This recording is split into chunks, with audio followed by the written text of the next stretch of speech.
ஒரு நாள் தைப்பூச விரதம் எப்படி இருக்கலாம்னு பார்க்கலாம். இது வரைக்கும் 48 நாள், 21 நாள், 11 நாள், 6 நாள் அப்படிங்கிற கணக்கில் எல்லாருமே இருந்துட்டு இருப்பாங்க. நம்ம எவ்வளோ நாள் இருக்கிறோம் அப்படிங்கிறது கணக்கு கிடையாது.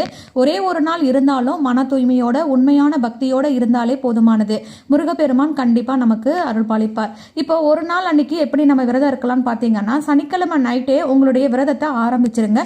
ஏதாவது ஒரு பழம் கொண்டு நீங்கள் விரதத்தை ஸ்டார்ட் பண்ணிக்கலாம். அடுத்த நாள் காலையில் எழுந்ததுமே குளிச்சுட்டு வந்து பூஜை அறையில் வேல் சிலை இருந்ததுன்னா அபிஷேகம் பண்ணிட்டு உங்களுடைய சங்கல்பத்தை எடுத்துட்டு நீங்கள் விரதத்தை ஆரம்பிக்கலாம். அன்னைக்கு முழுவதுமே கண்டிப்பாக முருகப்பெருமானுடைய திருநாமங்களை சொல்லிக்கிட்டே இருங்க. முருகா முருகான்னு சொல்லிக்கிட்டே இருந்தாலும் போதும், நமக்கு முக்தி கிடைச்சிரும். அதே மாதிரி அன்னைக்கு என்ன உணவுகள் உங்களால் சாப்பிட முடிஞ்சாலும் சாப்பிடுங்க. முழு வேளையும் விரதம் இருக்கணும்னு நினச்சிங்க அப்படின்னா கண்டிப்பாக இருக்கலாம். உங்களுடைய உடல் நிலத்தை பொறுத்து இருந்துக்கோங்க.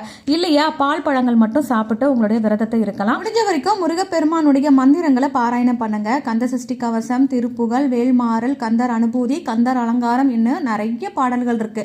அந்த மாதிரி ஏதாவது ஒரு பாடலை தேர்ந்தெடுத்து அன்னைக்கு நாள் முழுக்க வந்து பாராயணம் பண்ணுங்க.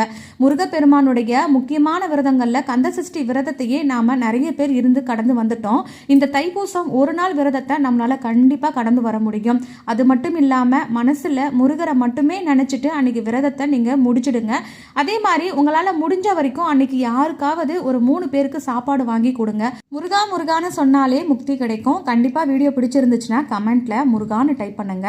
நன்றி, வணக்கம்.